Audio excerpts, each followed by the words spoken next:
Good morning po, no? Kaparma, tayo ay magpipitas ng siling labuyo. Yan, meron na tayong magpitas.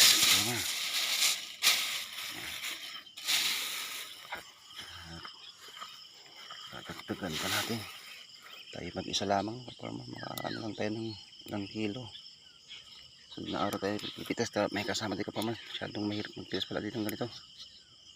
Masyado siyang tagal. Kailangan to ng buyer natin, kaya pitasan natin kahit ilang kilo. Naka 5 kilo lang na kaparma.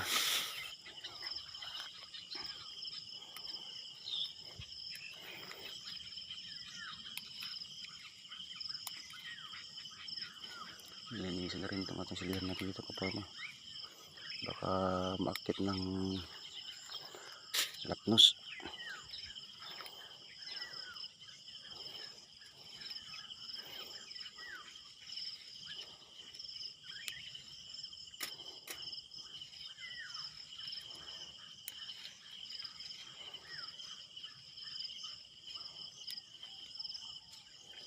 Kaparma, medyo natumba rin to, kaparma, no? Kahit meron na siyang natumba ng bagyong Karina, kaparma. Natin sana yung iba, pero baka malanta, kaparma, kasi medyo nakakano na yung ugat.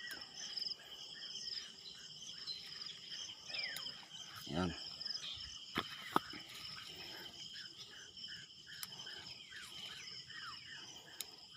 Ito, kaparma, yung mga bunga na hindi na deform.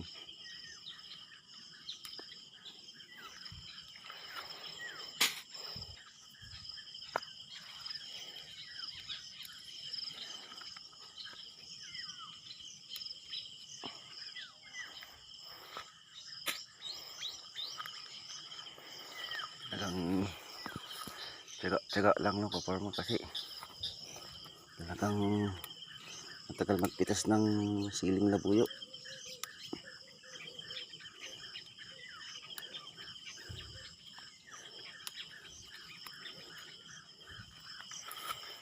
Katagalan talaga.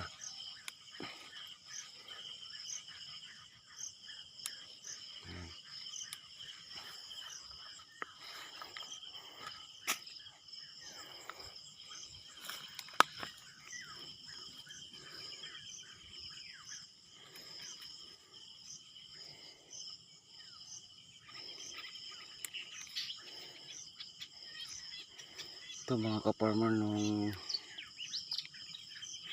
magdadagdag pa tayo dito sa taas, kaparmer, ng pangalan nito, yung ganito, kaparmer, itali-tali natin kasi yung mga sanya bumabalik. Yan, magdadagdag tayo, kaparmer. Tatalian natin pagkatapos natin mai-sit up yung ating mga andun, no, kaparmer, mga ampalaya natin doon. Dahil sa Saturday po, no, tayo magka-transplanting na kay Miss Tisa F1. Medyo mahuli, kaparmer, yung ating Galaxy Max F1. Kasi hindi ko na sila pinagsabi na kaparmer dahil sa marami ng trabaho, no, kaparmer. Tulad ngayon, naghihiwa-hiwalay na kami ngayon, no, kaparmer. Mayroong tagapitas ng ampalaya, mayroong tagapitas ng siling panigang. At yun, no, kaparmer, hati-hati kami sa trabaho. At dito naman ako na-assign, no, kaparmer, sa pangalan nito, siling labuyo. Yan, bali 4 kami, no, kaparmer, pero hiwalay kami ng trabaho. At ako lang, kaparmer, muna dito sa siling labuyo dahil kunti lang naman yung ating pipitasin dito. Yan. At yun nga, no, kaparmer, yung ating ampalaya ngayon, medyo pababa na, kaparmer, yung ating magpipitas. At yun nga, tulad ng sinabi ko, medyo naanohan tayo, no, sa bagyo, no. Pero kahit pa paano sa awa ng Diyos ka-farmer, ano pa rin tayo, nakabawi pa rin tayo. No ka-farmer. Ang problema lang no ka-farmer, kung kailan may bagyo, doon mo naman mamahal ang gulay. Ka-farmer. Pagkaramihan naman ka-farmer, pag walang bagyo, so grabe ka-farmer, mura talaga.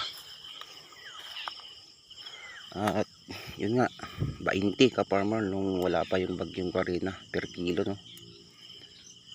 Yung price ng ating ampalaya ka-farmer. Ito bumabalik yung mga sanga niya ka-farmer, oh. Yun nyo. Medyo na ano ito ka-farmer pala. Nabagsakan ng kahoy pala ito ng bagyo ng Karina. Ayan, oh, ka-farmer. Yan. Dito kasi sa silong siya ka-farmer. Kaya nabagsakan ng ano to, sanga ng tuyong kahoy.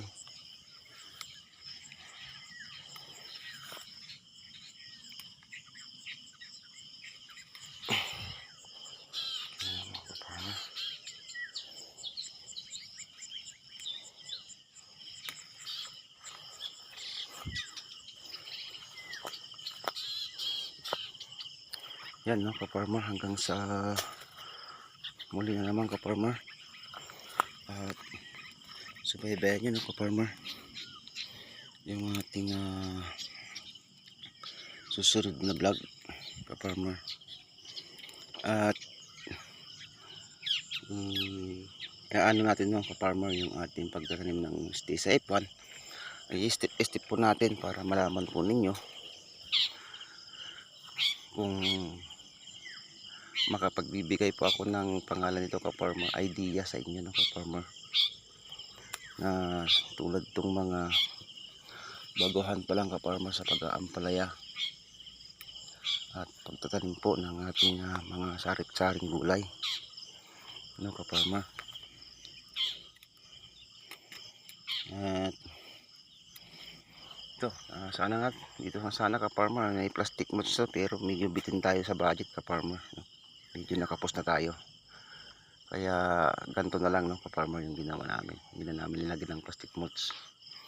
Tsaga-tsaga na lang nalinis ka-farmer, tulad na ito. Nakakapag grass cutter na ako doon sa kabila ka-farmer. Ito na lang naman na yung linisan. Yan, hanggang sa muli ka-farmer. At maraming salamat sa inyong panunood sa ating channel. Yan, agri-vlog no ka-farmer. At thank you po. At good morning. Yan, maraming salamat po sa inyong panunood.